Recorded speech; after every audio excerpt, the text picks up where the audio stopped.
According to Barna, 64% of Christians today think that evangelism is optional. Let's change the stats. Welcome to GoCast, a podcast designed to inspire and equip pastors and leaders to lead soul-winning churches. We have a mission to go and make disciples. This is GoCast. Hey everyone, welcome to GoCast. I'm your host, Kelly Stickle, and I'm joined as always by my friend and co-host, Tim Tribble. How are you, Tim? Doing great, Kelly. Thanks. Awesome. Well, if our audience hasn't noticed watching this, our studio looks a little bit different today. And we are, COVID is 1 year old since lockdown, basically. And this is the first time that it's really kind of personally, other than restrictions, affected me. I was a close contact with somebody who tested positive the very next day. And then I was tested, came back negative. But I'm still required to quarantine. So the studio's a little bit different. Today, the studio is actually my basement, and I've been living here for days, and good fun. So much fun. So anyway, today's guest is my good friend, Pastor Kevin Gerald. From Tacoma, Washington, pastors an amazing church. Champion Center also oversees Team Church, plus he does lots of things with other pastors and leaders. And today's podcast is amazing because he talks about what we as pastors have been going through a lot in conversations he's had with pastors, what they've been going through due to COVID. And in particular, he talks about how our society today is, I don't know, is offendable, and it's so looking for reason to be offended. So, Tim, let me ask you a question. Is there anything that offends you? I think when I try to wear skinny jeans, I offend myself because I'm already skinny, and every other jean is a skinny jean on me. But if I were to be more realistic, if skinny jeans are offensive when you wear them, man, it is like atrocious when I do. I just saying, because I mean, absolutely, anyway. Yeah. Yeah, I can't pull them off. I know some worship leaders and some pastors can, but I'm going to have to go a different route with my wardrobe. Well, I'll tell you what offends me is having to be isolated when testing negative. I don't know, that's part of it, but regardless, I digress.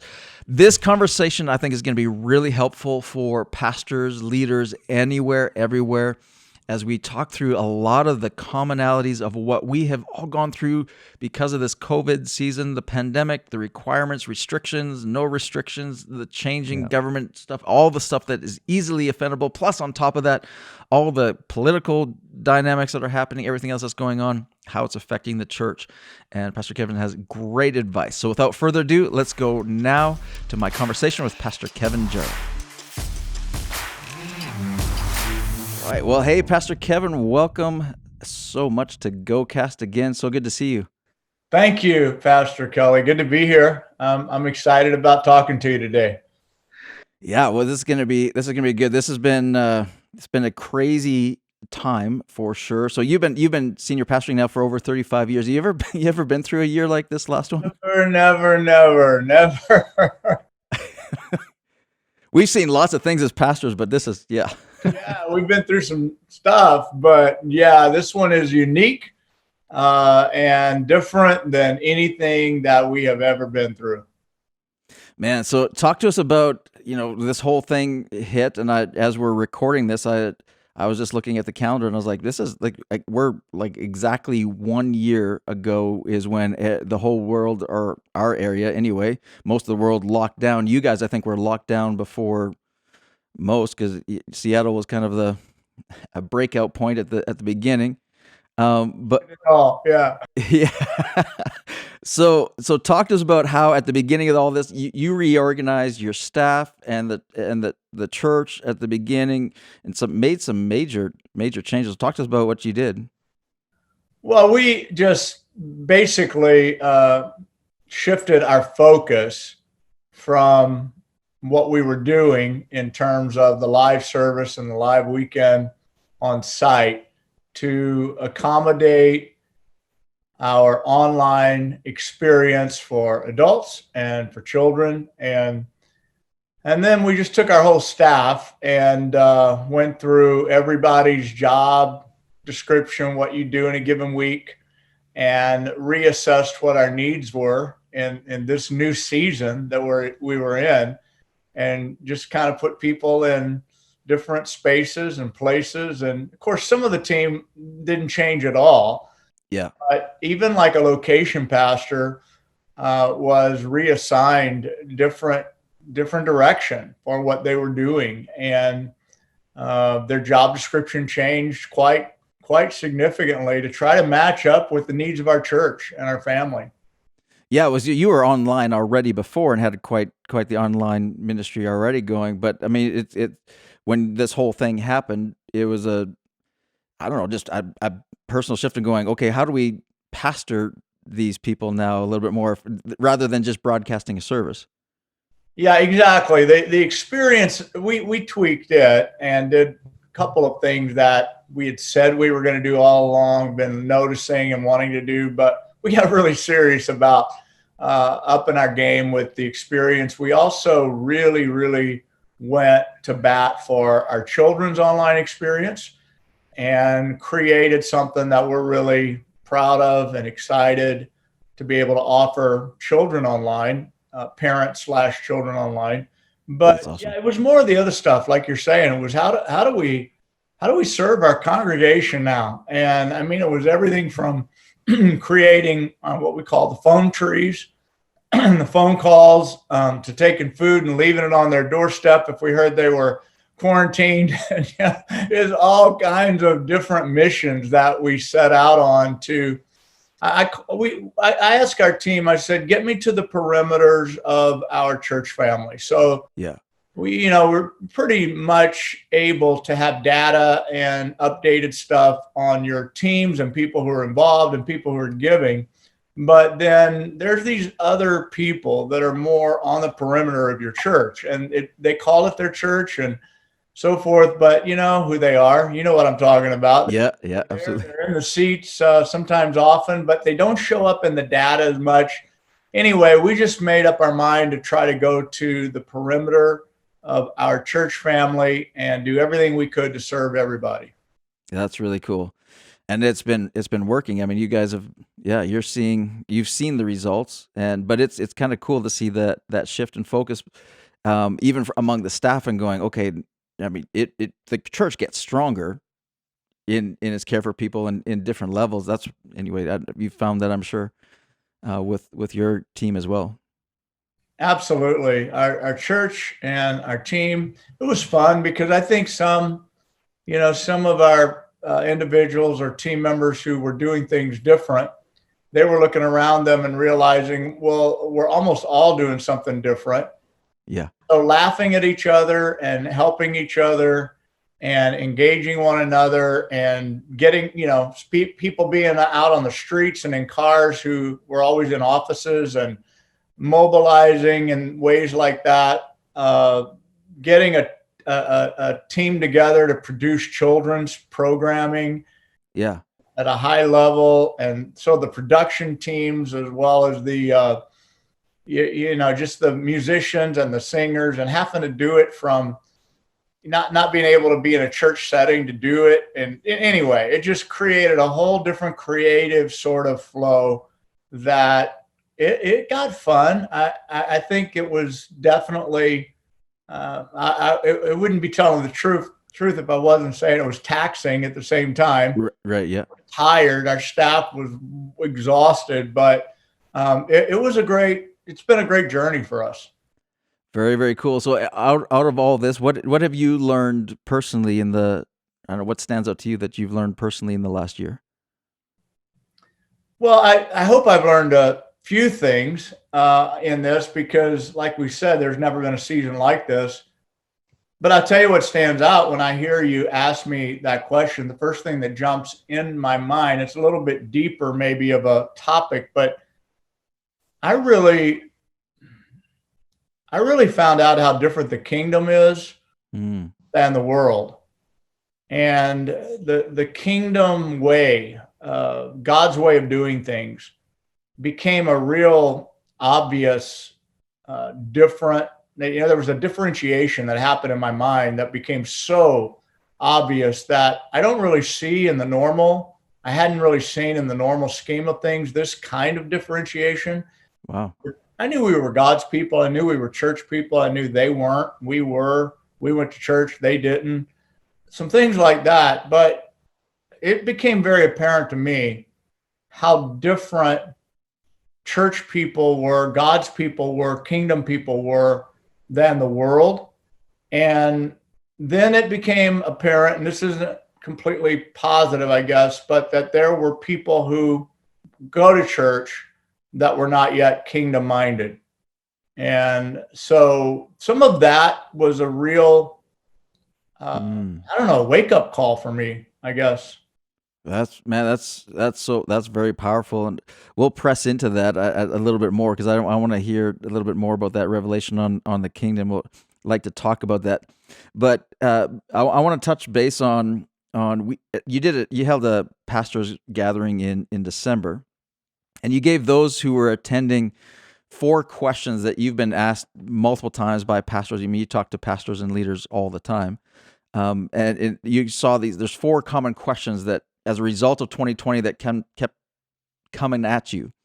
So, and I'm sure that, as you shared these 4 questions, I was like, yeah, yeah. They were like, yeah, absolutely. These are the questions. And I'm sure lots of pastors and leaders that are listening or watching are wrestling or have wrestled with the same question. So I want to ask you these questions, and I'm excited to hear your responses and personally. And question number 1 was, because of 2020 and COVID, and we look, to the future and what's the church going to look like?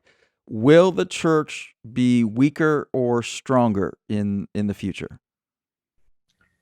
The church will be, my answer to that is that the church will be weaker in some ways or short term, and ultimately be stronger in other ways long term. I guess a generic answer, but in reality, there are some ways where we are weakened right now, in a weakened condition, and then there's other ways where we're stronger right now as a church. So let's talk about that. Let's press into that. So what do you see as is weaker now, and in what way do you think that we've been weakened in this last year? We've been weakened by division, strife. There's a lot of churches that are not making it, and they're not surviving because people are not on the same page. There's not an agreement in the house. In some cases, there's maybe what I would just say a low grade of indifference. In other cases, there's a high level of division. Yeah. And so anything in that range, but because of the exposure that's happened, it's caused people to feel as if they have to make decisions on one way or the other on so many different things. And, wear a mask, don't wear a mask, social distance, don't social distance, go to church, don't go to church. Should we agree with what the government says or what we hear, or should we not? I don't agree. Well, I do, just on and on. Bible says this, Bible says that. And it just created a level of indifference and that wasn't exposed before. Right. And so that's what I mean when I feel like there's been a weakening of the church. I would say that's why. That's very, very true. And that division that you're talking about too, that's happening. That's not the church versus the world. There's a division going on there that's ever growing. That's not just division between churches and different ideologies in pastors within a local city, but there's division that's happening within churches themselves, on staff themselves. Like there's, pastor to pastor, like there's tension and divisions and ever growing divides and that are happening in that way. So that how do you navigate, and how have you navigated a lot of those tensions? Yeah, there's never been people that have been more. Uh, let me say it like this: if you're not offended about something right now, the world is telling you that you should be. Yeah, it's so true. So, and so the church, people that are part of our churches, are hearing the same sort of implication, and they are being seduced by it, Yep. believing they should be, and they're joining in some of the same sort of, I'm offended about this, I'm offended about that, I'm mad about this, I'm mad about that. And it's like it's trendy to be offended right now. It's just the end thing, be offended. If you're not, you need to find something to be offended about. And So true. so the result of that is, you're right. It's not just, the world against the church, or, the world kind of divisions. It's got into the church, and it's affected the churches. And so, people, when the Black Lives Matter things started happening with the death of George Floyd, that so many of us were appalled by what we saw. And we were all, you can't be a Christian, certainly maybe not even a human being, and not be impacted in an emotional way at that. And at the other incidents that were brought out in the media, that were either racially motivated, or they appeared to be. And people started, passing judgment on all of that. And people started being harsh and rude and arrogant, from social media to in person, whatever it might be. Yeah.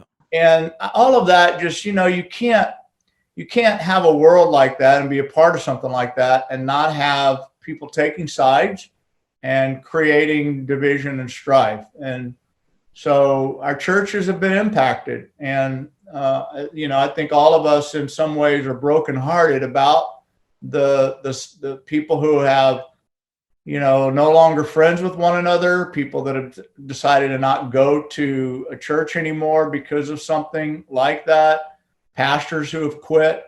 All of that is that's our reality right now. But on the other hand, of course, that's just part of the story. Yeah, that's true. And I think every pastor listening is seeing that and been impacted by that for sure. Okay, so how do you feel the church is going to be stronger? What are you seeing as the church is going to be stronger in the future? Well, I think that anytime you have the pendulum swings like it does, that it's going to swing back. Yeah. And I feel like that the extremism that has been created, and the poise with which most of the church has navigated it, is going to work in our favor. Yeah.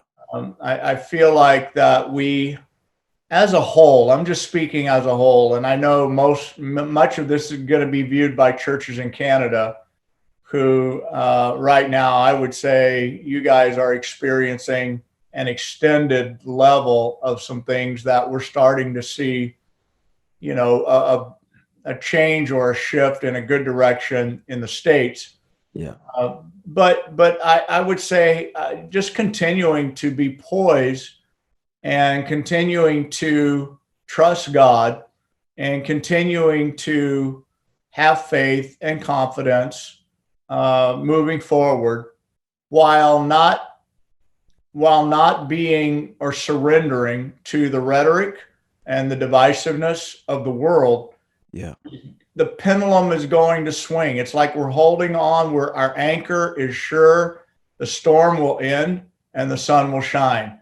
And that's really how I see it. I see that the church is not only going to survive, that it is unshakable, and we are moving forward to see some of the greatest days ahead for the church in the future.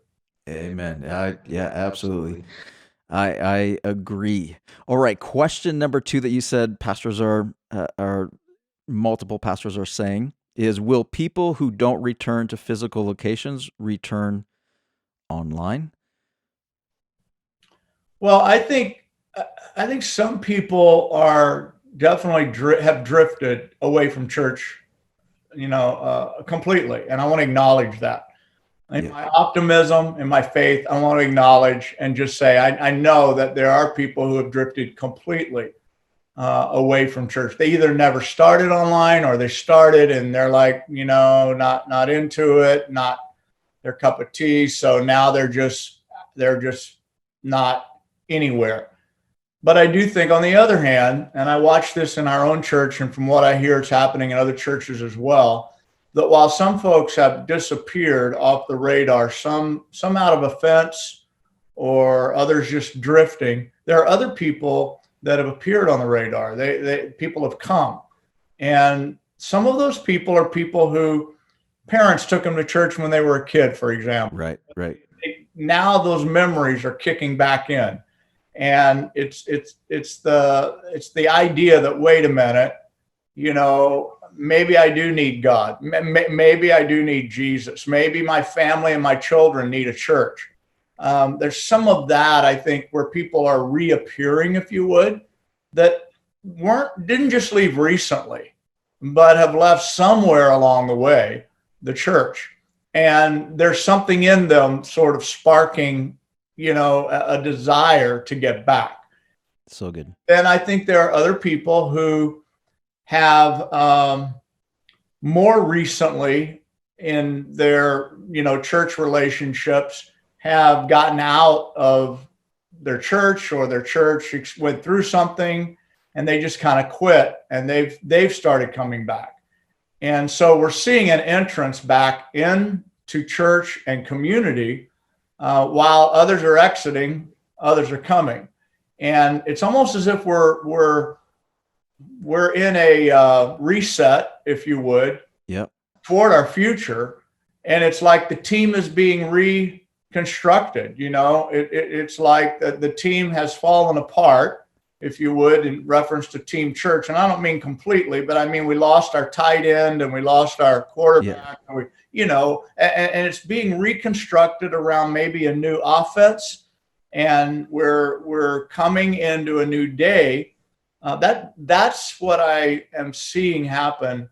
Did I answer your question, by the way? No, I think that's great. I mean, a lot of pastors are asking, okay, are we going to return back to the same size as we were before? And a lot of fear from pastors going, we don't see the same people coming back, or we don't see the same numbers coming back.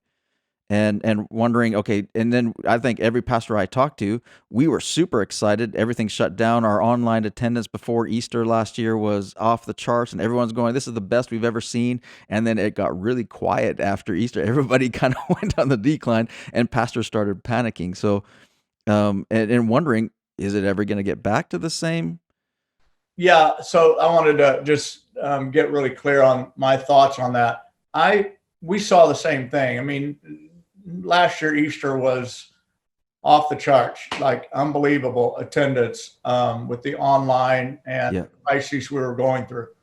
And then it did drop. And what we're experiencing, and maybe this will encourage some of you, what we're experiencing right now, we came back into the building in September, and we had maybe 20 to 25% of in attendance on site that we would have had before COVID. Right. And that has just continued to grow until we're now 50% in attendance, and maybe even a little higher than that in the last couple of weeks. In other words, there's been a steady increase of on-site attendance. And here's the interesting thing, is that our online, which leveled out somewhere at summertime, after Easter, in other words, it went down, and then it leveled out, it went into September, and we started doing on-site. Online continued in an right and upwards trend. Right. Just gradual. So it's growing while on-site is growing. And even as recently as yesterday, we were in a meeting, and I asked for the data on and the information on the on-site, only to hear again, no, we were up again last weekend. I'm sorry, online. We were Yeah, up yeah. again last weekend. And here we are, having had the best or the biggest weekend so far since we've come back on site. And then we've had the biggest online. So Wow. it's like everything trending upward. I expect that we will be back in terms of on site. I don't know how long. I think it might be different in different parts of the country. And in your case, maybe country to country to be different.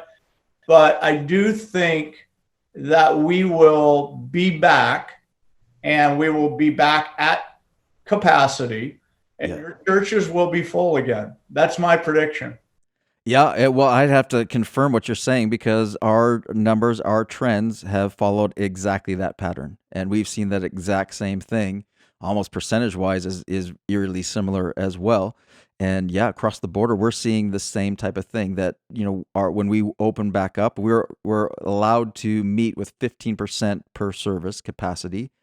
So we just multiple services and added all of that. But we saw, I don't know, we're around right now 50 to 60% of what we had back on site, but our online stayed the same as where we were in the summer, and is now slightly increasing, exactly the same as you described it. I was like, yeah, that's exactly what we're seeing too. So I think that is encouraging for a lot of pastors. Now, you had made a statement at this pastors conference about online church, and online church is going to continue to grow for those who legitimize it and make it stronger. So talk to us about legitimizing online church and what do you mean by that? Well, we legitimize it by engagement, basically.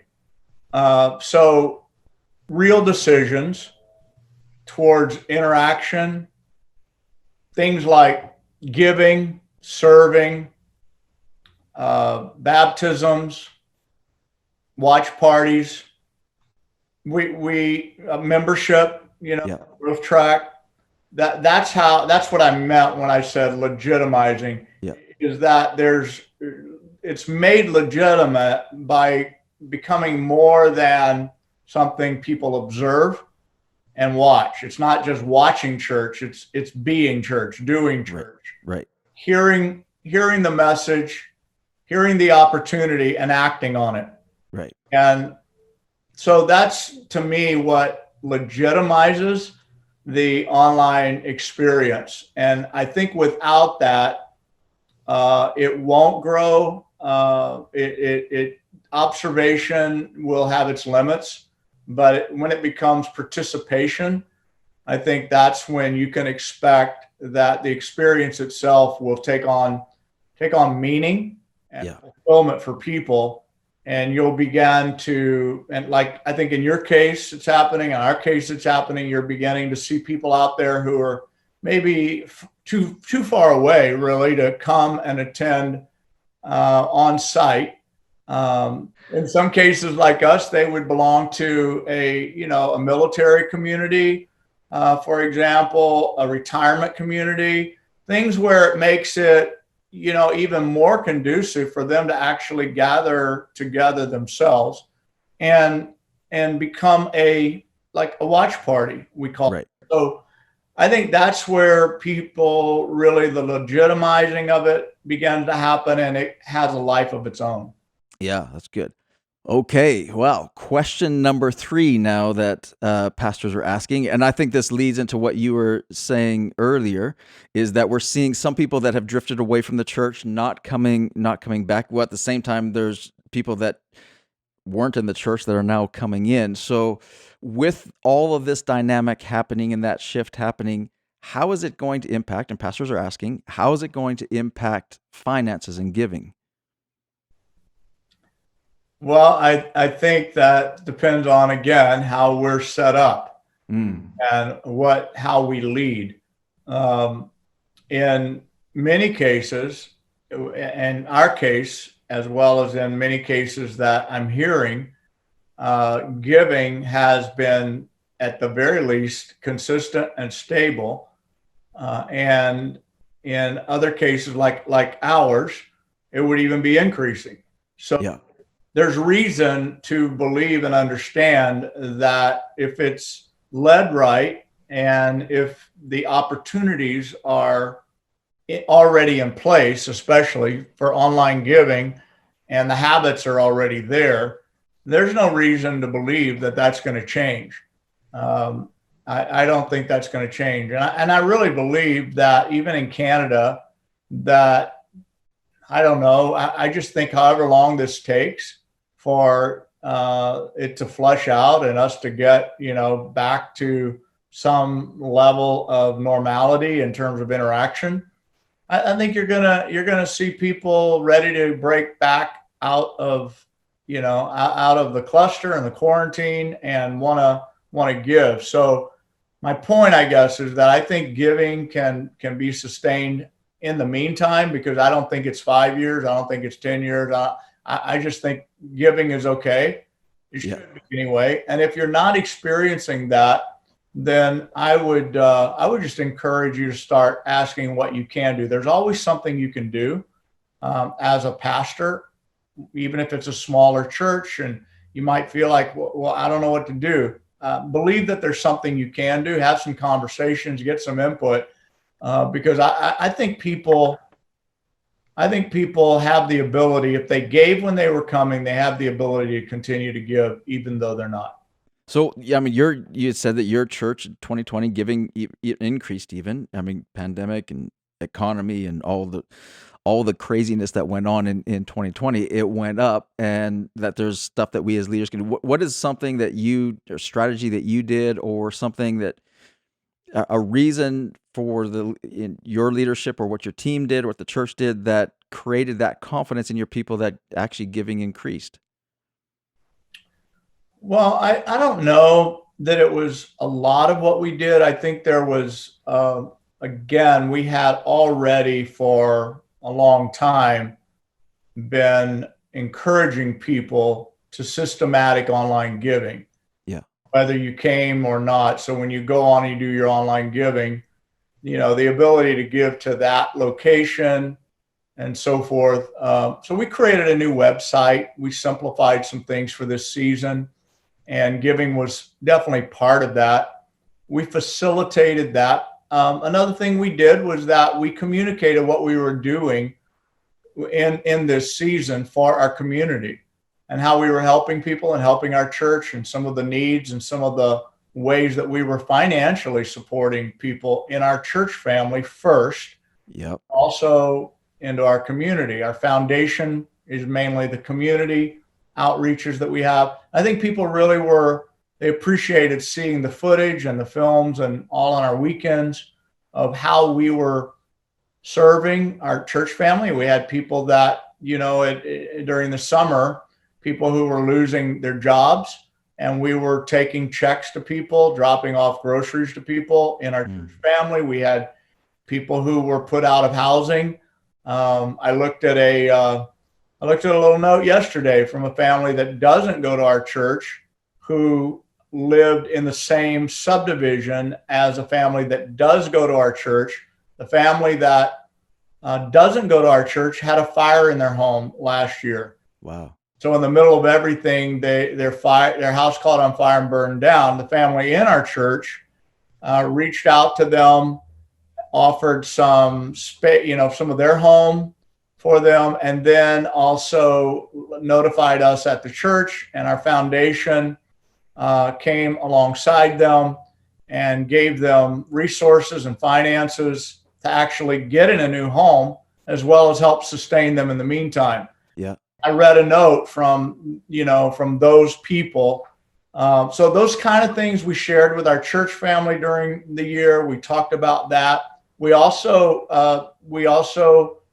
thanked our church continually and expressed to them how helpful it was and how important it was, and how nothing's really changed. And it was our desire for our staff to not have to make changes with our staff. And I think our church just was responsive to all of the above, and most of the credit belongs to them. So we did a little bit to inform them, but certainly it was the church themselves that they wanted our church to do well. They wanted to see the church be strong. Yeah.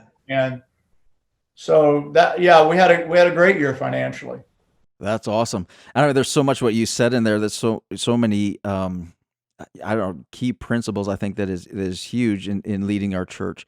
That I just don't want any of our listeners or viewers to move past, because the strategies you talked about is what we found worked for us as well. And we had a great financial year in 2020, which kind of surprised me a little bit. But we put a major emphasis on what we were doing in the community and helping in the community and helping individuals, and talked about that quite often, that, hey, this is not just about building, us, we're building a community. And that made people wanted to be a part of that and wanted to make a difference. And so they rallied hugely, which I think is really key. And then thanking them and making them aware nothing's changed. That's so good. All right, question number 4. Every pastor is talking about or asking, and these have been so good. So as attendance drops for a season, and all of that, and we're seeing increases, but we're still not at 100%. Not unless we're in Florida. I don't know. It's crazy. But even the churches that in Florida, I've talked to pastors there. They're wide open, but they're still not at 100% yet. So as attendance, has done that or dropped or is slowly, what's the strategy moving forward?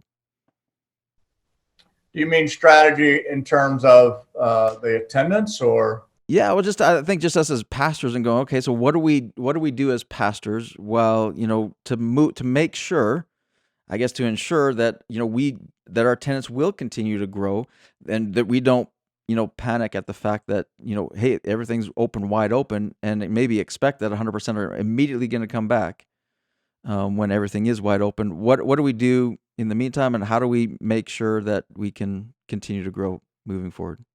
Yeah, I think the important thing is for all pastors to not forfeit your leadership. I think that in this season, your leadership may look different, sound different. You may have to really contemplate and listen to the Holy Spirit and consider this new scenarios that we're in. But believe me, the world right now is hungry for leadership. Yeah, and that means even at a local level, and God's people are hungry for leadership at a local level that has a sense of the times and an awareness of the times that we're in. So, for example, to make that more, I guess, applicable, I would just say that it can't be all about filling the auditorium of your church. It has to be about the health of people, the wellness of people, how people are doing, and speaking to the issues that people are wrestling with right now and the struggles that they're wrestling with right now. So good. To some of the confusion that people are having. I personally am finding verbiage and verbal handles with which I can address some of the things that are going on in the world and in society that is different than that of the church. Yeah, I do that. I feel like I've helped people to just lean in and go, no, this is why I go to church. Like, this is why this is food for my soul. So it's ripping right through a lot of the frustration, anxiety, confusion that I'm feeling as a result of being in the world. Yeah. When I'm at church, online or on site, whatever it is, and my pastor speaking, I'm hearing a certainty, I'm hearing a clarity, I'm hearing a faith, I'm getting some guidance, I'm getting some direction on how I ought to be processing in these times. And so that's what I would, if you can just serve people and not forget that what you've been doing up until now, if it's worked and if it did well before, all you got to do is reapply it in the present scenario, and it still works. There's a need for leadership. There's a need for voices. There's a need for your voice to rise up and to lead people forward. people want to move forward. They don't know how. They want to know in ways that they can digest. They want to know, how do I take a step? How do I get past this thing I'm feeling right now with my family, with our government, with the division? What do I do? Speak into that, give direction to that, give life to that. And I really believe that is the kind of thing that is going to help our people and help our church.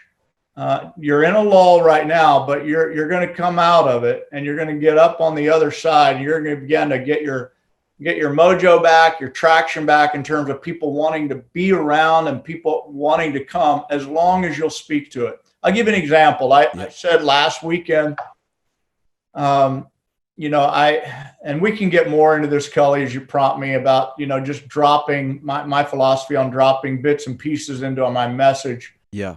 Every week. But I just said this. I said, there's basically two reasons right now why people are not attending on-site church. And one of them is health related. And I said, for example, that is either a real health issue.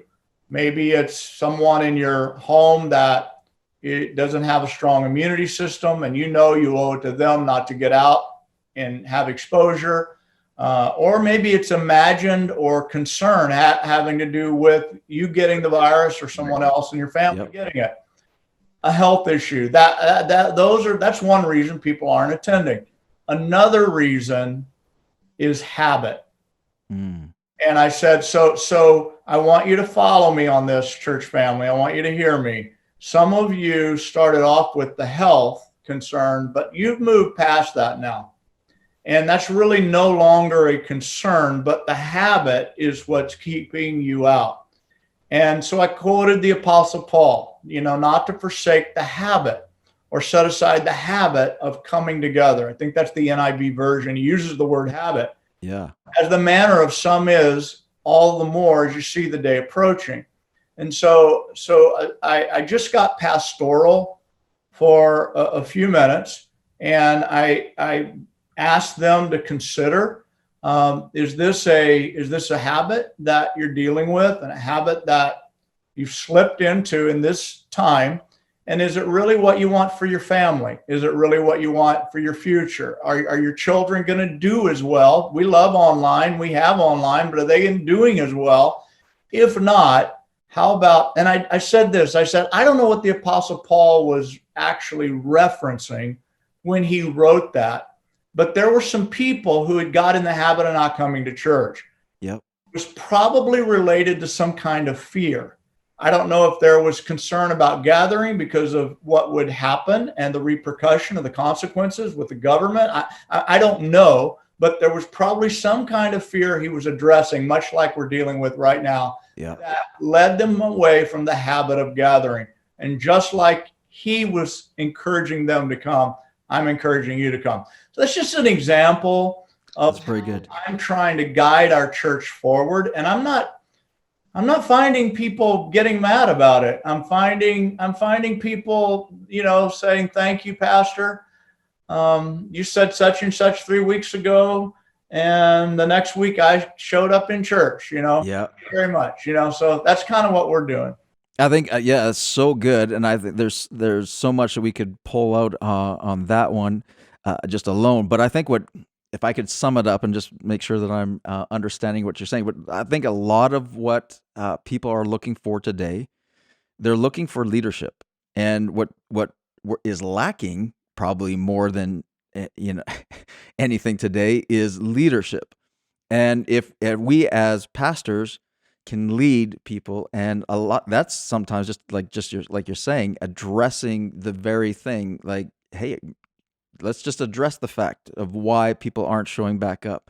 Let's talk about that, and don't do this, and take the leadership of that and saying, we're speaking into this. This is going to be for your betterment, for your family's betterment, for your kids' betterment, and leading in that way. And people respond because they are hungry for leadership. And I think we as pastors, my goodness, we should be we should be taking the lead most of all. I'm saying things now that I didn't say 6 months ago, Yeah. And so for every pastor, I think being discerning and knowing the times and the seasons and where we are and what people are wrestling with in their own minds, and the right moments to address it. It really comes back to leadership. So please don't count yourself out of what God has included you in. And if you're a pastor today, our people need you more than ever. They need your voice more than ever. That's so good. This has been awesome. And I think it's relieving as well for a lot of pastors listening, because a lot of these questions, one or all four of these questions have been plaguing their minds as well, and tossing through and asking these same things and not sure what to do about it. So thank you so much, Pastor Kevin. We're going to continue the conversation next week. We're going to dive into some more stuff. So can't wait for that. So thank you so much for today, Pastor Kevin. Thank you. What a great conversation with Pastor Kevin. This season's it's different on GoCast, but I think been very appropriate and probably a little bit more applicable to all of our listeners, because regardless of whether you pastor a large church or a small church, we're all going through the same stuff. And I think it's refreshing to hear that some of the greatest leaders in the church world, in North America in particular, are struggling and going through the same stuff we're all going through. So I'm hoping it's encouraging to you. Tim, what stood out to you? I have to say, when you asked him that fourth question at the end, where like when attendance drops, like what is the strategy for us as pastors? And his response was so calculated. He just said, it's not about filling the seats. It's about honestly visioneering with people and leading them forward, giving them the tools just to move forward out of their circumstance. So it's a different type of leadership skill, but it's very necessary in this season. So good.